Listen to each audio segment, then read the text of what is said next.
no he tenido la debilidad de las fiestas, del alcohol, de la droga, pero sí tenía una debilidad, la justicia social. Y me dijo, no te comprendo, crees en Dios, que dice que es Dios de amor, y del otro lado crees en la revolución. Me dijeron, ten cuidado porque la gente no confía en ti, algunos dicen que tú puedes ser un espía. Y Dios me dice, ¿qué vas a decidir tú? ¿Qué eliges?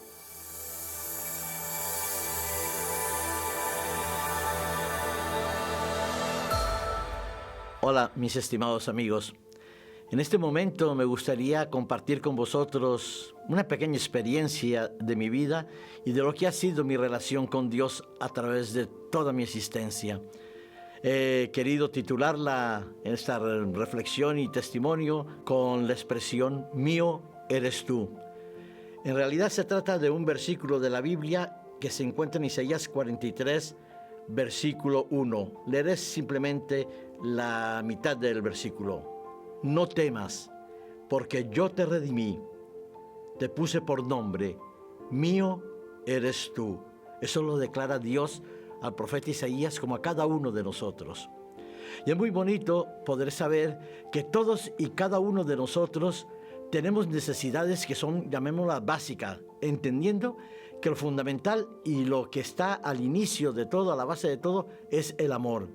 Pero hay tres aspectos que me gustaría compartir, reflexionar con vosotros. El reconocimiento, la dependencia y pertenencia, el propósito y el objetivo.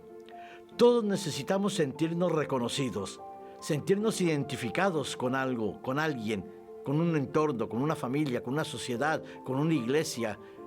Todos necesitamos también vivir esa vinculación entre unos y otros a través de una relación sincera y profunda. Y la verdad, que la última necesidad es tener un objetivo en la vida.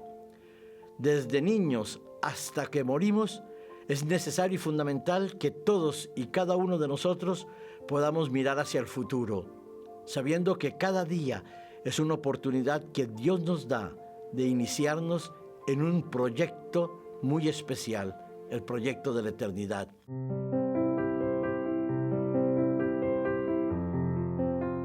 Personalmente, de niño, a mí algo me marcó y me afectó mucho, como es la palabra de Dios, a pesar de que mi experiencia no siempre fue una experiencia de relación con Dios directa y completa. Sí tenía a Dios presente en mi vida. Para ello, me gustaría compartir y reflexionar sobre lo que para mí ha sido la revelación divina. Lo que yo, al leer la Biblia o al relacionarme con la iglesia o con mi familia, comprendí de Dios que era muy importante. La primera de ellas me impresionó en una película que vi hace muchísimo tiempo, siendo niño. Una de esas grandes películas históricas y ejemplares que se daban sobre la Biblia. Se hablaba del Éxodo, de la salida del pueblo de Israel de Egipto hacia la Canaán prometida. Y en aquella montaña humeante, cuando Moisés subió a la montaña y en medio de acontecimientos sobrenaturales, truenos, relámpagos, fuego, temor, alegría, Moisés le dice a Dios, quiero conocerte mejor, quiero entender cómo eres tú, cómo nos vas a tratar a nosotros. Y entonces esa declaración hermosísima y maravillosa aparece en el libro del Éxodo, en el capítulo 34, versículos 6 y 7. En aquella película que yo os comentaba, se oía la voz de Dios, la voz del actor, del que hacía el doblaje, cómo rezumbaba y retonaba una cierta magnitud y amplitud de sonido. Cuando Dios se presenta de una manera espectacular, que lo dice Éxodo 34, versículo 6 y versículo 7. Y pasando Jehová por delante de él, proclamó, Jehová, Jehová, fuerte, misericordioso y piadoso, tardo para la ira y grande en misericordia y verdad, que guarda misericordia a millares, que perdona la iniquidad, la rebelión y el pecado, y que de ningún modo tendrá por inocente al malvado, que visita la iniquidad de los padres sobre los hijos y sobre los hijos de los hijos hasta tercera y cuarta generación. Un Padre, un Dios que se nos presenta como misericordioso hasta 1000 generaciones. De niño yo decía, ¿cómo es posible que Dios sea capaz de perdonar, de amar, de proteger a un pueblo, a unos individuos como yo, hasta las 1000 generaciones posteriores? El segundo pasaje que me ayudó en mi infancia a vivir siempre vinculado con Dios, a pesar de mis errores, de mis fallos y de mis rebeliones, fue uno de los versículos más bonitos de la Biblia que todos y cada uno de los creyentes conocemos. Quizá lo aprendemos de memoria en la tierna infancia. Es el versículo de Juan, capítulo 3, versículo 16. Lo conocéis, ¿no es cierto? Porque de tal manera amó Dios al mundo que dio a su Hijo unigénito para que todo aquel que en Él cree no se pierda, mas tenga vida eterna. La eternidad es algo que personalmente me cuesta trabajo definirla, porque una vida sin fin, antes, durante y después de mi existencia. Pero ese es el amor de Dios manifestado en Jesús. Y de niño me enamoré de Jesús, de sus predicaciones, de sus reflexiones, de sus milagros, de la manera como Él trataba a aquellas personas que no eran bien apreciadas por la sociedad.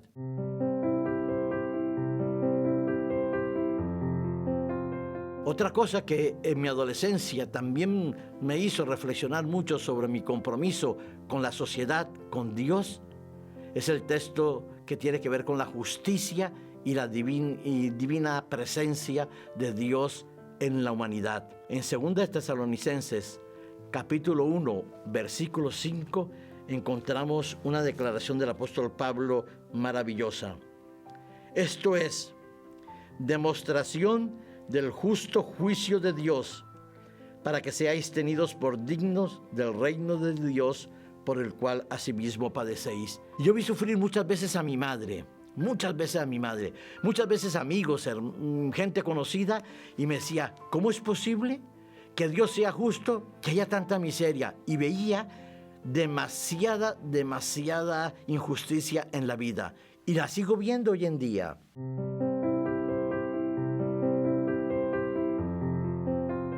Eso entonces me obligó a reflexionar quién era yo en la sociedad a la edad de 12 años. 12 años. No podía entender la justicia humana y la justicia divina sin sentirme comprometido a ello. Y por eso a los 12 años, habiendo cambiado de colegio, habiendo cambiado de instituto por errores y fallos míos y de mi hermano mayor, entonces me involucré en una reflexión teológica, política, judicial, como se trataba de volver a una fuente original del Evangelio, restableciendo una justicia humana, y mal equivocado, teología de la liberación impactó mi corazón.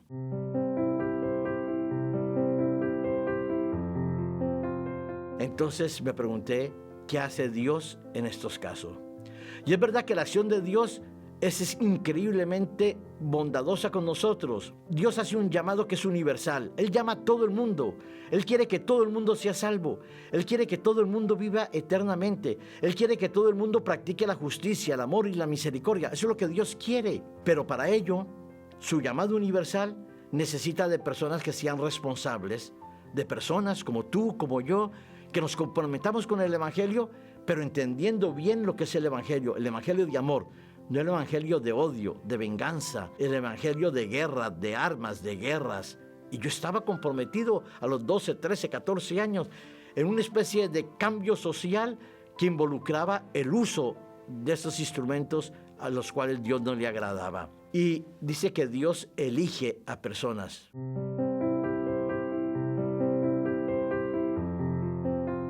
Eligió al pueblo de Israel para que fuera una luz en medio del camino de las sociedades. Eligió a 12 apóstoles, eligió a 12 discípulos, eligió a 12 tribus, porque Dios quiere que el evangelio, que el plan de salvación llegue a todo el mundo. Porque hay una promesa muy bonita, que esa promesa dice, he aquí, yo vengo pronto. En Juan 14, Versículo 3 dice que si me voy, yo volveré a vosotros porque yo quiero que donde yo estoy, vosotros también estéis. Y yo decía, pues bueno, si Dios quiere eso y la sociedad quiere lo otro, me comprometí y comencé a involucrarme a la edad de los 13 años en movimientos de izquierda que tenían que ver con la lucha armada, que tenían que ver con la reflexión político-social de un cambio en una sociedad, que había políticos corruptos, los hay hoy en día, que había injusticias sociales, las siguen habiendo hoy en día, que habían promesas que se hacían en la sociedad que no se cumplían, siguen pasando hoy en día eso. Y entonces comencé a formarme en una célula, llamémosla célula, en un microcomité, poco importa el nombre que le podamos dar, en una facción de una de las guerrillas que existía en Colombia, o que existe, y que se llamaba el Ejército de Liberación Nacional, ELN. Yo estaba en la ciudad de Barranquilla. No había lucha armada en la ciudad, pero se comenzaban a crear diferentes comités que se trataban de promocionar, de promover, de inculcar en la sociedad la necesidad de una revolución violenta, armada, una revolución que erradicara la invasión, perdonadme que lo diga así, no quiero ofender a nadie, la invasión imperialista yanqui, y se pudiera establecer el comunismo socialista, que en aquella época parecía una belleza de promesas de igualdad, como era el comunismo, o la información que nos venía de la Unión Soviética o de Cuba. Mi padre era de derecha. Mi madre era miembro de la Iglesia Adventista. Mi padre era católico, mi madre adventista.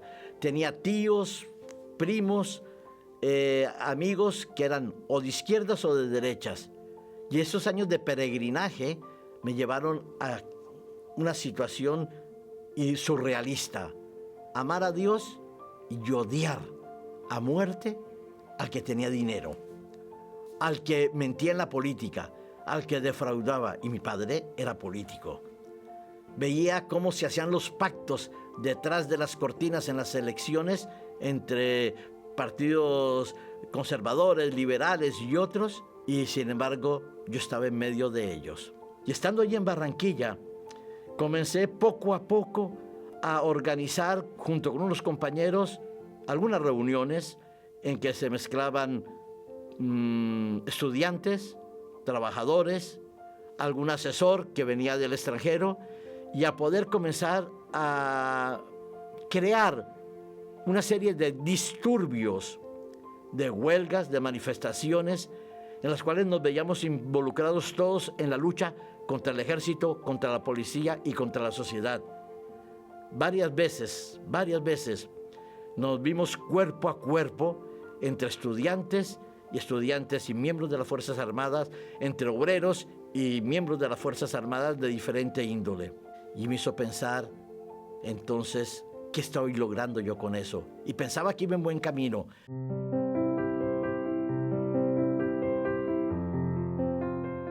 De un lado, aunque no lo creáis, los sábados por la mañana me iba a la iglesia a ver ese Dios personal, que era capaz de ver más allá de mis defectos, a un Dios que me seguía, que me buscaba, que me llamaba y que me protegía, porque varias veces estuve en peligro. Recuerdo un día que un compañero me dijo, por alguna razón, un compañero de estos grupos de formación en Barranquilla, me dijo: ten cuidado con tu espalda, que en cualquier momento te meten un tiro en la cabeza. Bueno, había que andar con pies de plomo, con dos ojos mirando al frente y dos ojos mirando atrás. Y sin embargo, Dios estaba ahí al lado mío. Y en esa lucha, en esos problemas sociales y esos conflictos, de un lado espirituales, del otro lado políticos, sábado por la mañana en la iglesia, alabando a Dios, pidiéndole a Dios misericordia, protección, justicia, amor, y del otro lado, sábados por la tarde, en comités donde se planeaba un atentado, se planeaba una manifestación, se planeaba una huelga, se planeaba cómo reventar cristales, cómo golpearnos, sí, todo lo contrario de la mañana lo vivía por la tarde y entre semana era un dilema constante. ¿Qué hacer? ¿Cómo hacer? ¿Dónde hacerlo? Y yo pensaba que todo coincidía en una teología de la liberación.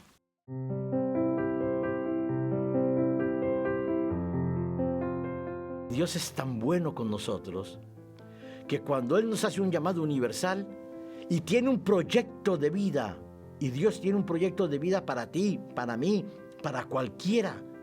Dios tiene un proyecto de vida, Dios nos va a dar una misión, es lo que yo llamaría una elección. Y para esa elección, para cumplir su propósito, Dios nos va a formar. ¿Y cómo nos forma Dios? A través de la obra del Espíritu Santo. El Espíritu Santo va golpeando nuestra conciencia y nos va haciendo ver que el camino por el que vamos o es acertado o es incorrecto. Y cuando nos encontramos en el dilema, entonces el Espíritu Santo nos transforma, nos hace vaciarnos de nosotros mismos y nos da la oportunidad Dios, a través del Espíritu Santo, de ver en el ejemplo de Jesús el estilo, la forma de vida que Él quiere que nosotros llevemos. Yo lo que llamo la transformación, la conversión.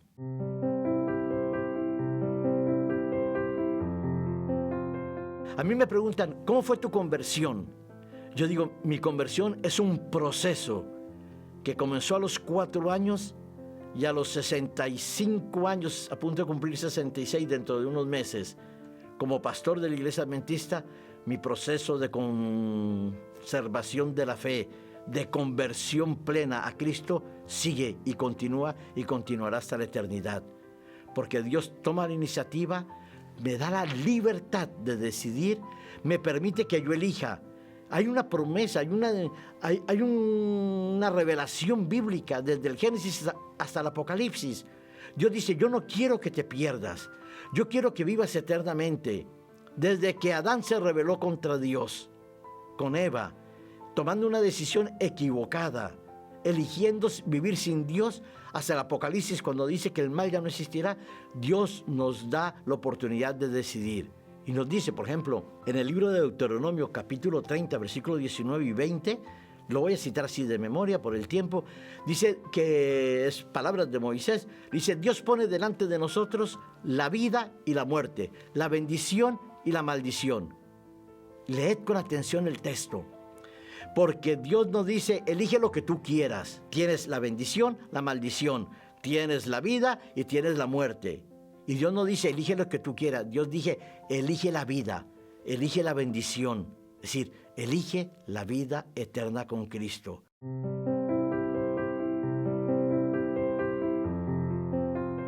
Pablo dice que Dios nos da el querer como el poder. Que Dios nos va a guiar y nos va a llevar a la eternidad. En los movimientos de revuelta que tuve, alguna vez estuve detenido.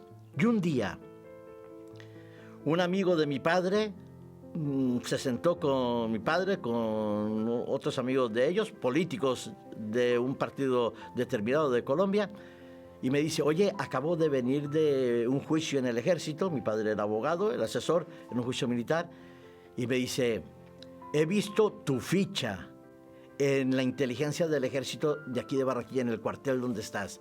Yo no la he visto, él me lo dijo. Me dijo, te tienes fichado de tal día, tal día, tal día, tal día. Y me cuenta una cantidad de anécdotas de mi vida que yo pensaba que nadie lo sabía, que nadie se había enterado y que yo podía estar tranquilo porque de eso nadie me podía decir. Y me dijo, está fichado en este grupo del ejército. Y me lo dio el nombre. Ellos van a ir por ti tarde o temprano. Y por otro lado, amigos y enemigos de la guerrilla o de los movimientos de revuelta, aquí en España sería casi la Calerdorroca, me dijeron, ten cuidado porque la gente no confía en ti. Yo era miembro de un comité de seguridad. Me dice, porque tu padre es de derechas, tu padre trabaja con el ejército, forma parte del gobierno, y entonces algunos dicen que tú puedes ser un espía. Amenazado por la izquierda, amenazado por la derecha, y Dios me dice, ¿qué vas a decidir tú? ¿Qué eliges? Elegí la vida, no la muerte. ¿Que Dios se sirve de muchos caminos? Sí. La reflexión del cambio o de la necesidad de definirme bien vino por una declaración de un hombre de izquierda que dijo: qué aburrido sería la eternidad si todos fuéramos iguales. Cuando él se fue, yo dije lo siguiente: el día que tomemos las armas aquí en las ciudades, será uno de los primeros que voy a eliminar. Mi novia, que después fue mi esposa, ella ya falleció, me dijo: ¿cómo tú crees en Dios y estás metido en esto de izquierda? Claro que creo en Dios, porque creo que Dios quiere que todo el mundo sea igual, que no haya ricos que exploten a los pobres, que no haya miseria, que no haya injusticia, y esta es la manera humana de hacerlo. Y me dijo: no te comprendo, ¿crees en Dios que dice que es Dios de amor? Ella no creía mucho en Dios. Y del otro lado, crees en la revolución. Y ese fue el proceso de cambio en el cual Dios me ayudó a meditar, a reflexionar y a guiarme a lo que yo soy hoy en día.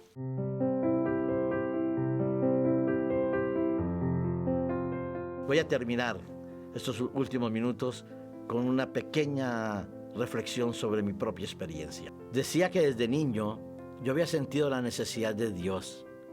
El primer versículo que aprendí, que fue el de Juan 3:16, lo hice al lado de mi madre y de mis hermanos en una cartulina negra con letras doradas donde pegábamos: porque de tal manera amó Dios al mundo. Durante la infancia no fue fácil, es verdad. No fue fácil, hubo muchos problemas, pero siempre recurría a Dios, especialmente cuando murió un hermanito mío, el último, David. Era el más bonito de todos. Que no se enfaden mis hermanos y hermanas que están vivos. Pelo negro, ojos azules, blanco, precioso. Murió con una enfermedad y no entendía por qué se había ido. Y yo le rogaba a Dios en aquel momento: Dios mío, salva a mi hermanito. Después llegó la adolescencia y la juventud. Ya lo dije, me sentí en la necesidad de involucrarme en cambios sociales. No he tenido la debilidad de las fiestas, del alcohol, de la droga, de fumar, de beber. No me gustaba. Prefería comer a jugar baloncesto, béisbol, fútbol, natación, ciclismo. Me encantaban los deportes. Pero sí tenía una debilidad: la justicia social. Que eso podía ser una virtud y debilidad. Porque buscando la justicia social fue cuando peregriné en esos movimientos de izquierda que os dije.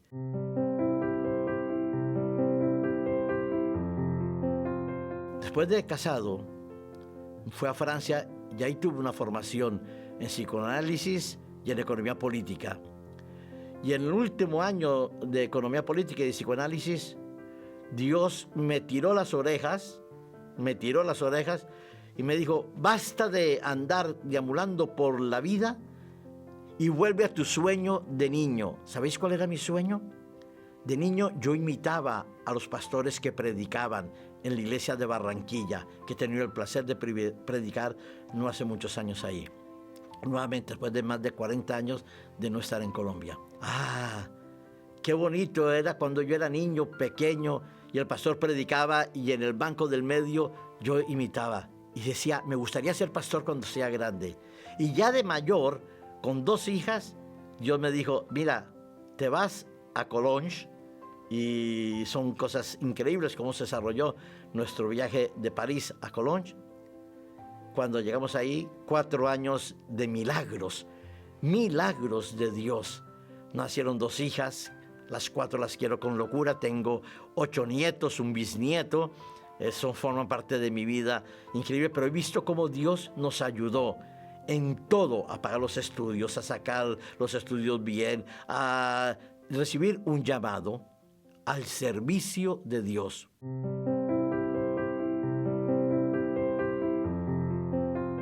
¿Fue fácil el llamado? No.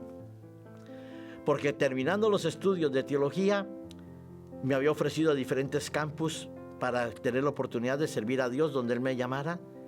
Y durante meses no sabía dónde iba a ir a trabajar por Dios, con Dios y para Dios. Al final España tuvo la bondad y la misericordia de recibir a este colombiano ahora nacionalizado aquí en España, a que sirviera a Dios en diferentes iglesias, en diferentes circunstancias. Y mi vida de pastor ha sido una vida de bendiciones. Amo el pastorado y creo que es la mejor y la única opción en mi vida para poder vivir y desarrollar los años que me quedan.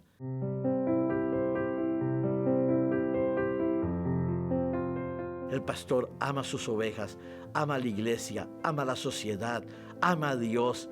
El pastor tiene como su única arma de lucha la palabra de Dios y su apoyo, su complemento, sus municiones. Mi vida ha sido una vida de bendiciones, no exenta de dolores, no exenta de lágrimas, no exenta de problemas, no exenta de dificultades, pero con una gratitud a Dios enorme y con un placer de serviros y de compartir con vosotros mi experiencia, porque yo no soy mío, yo soy de Dios. Dijo Dios, mío eres tú, yo te escogí. Y al profeta Jeremías le dijo, desde el vientre de tu padre. Así es Dios contigo, conmigo y con todos vosotros. Dios quiere que seamos hombres y mujeres al servicio de Dios. Que Dios os bendiga, que Dios os proteja, que Dios os guarde y que Dios os guíe en todos vuestros caminos y en todas vuestras decisiones.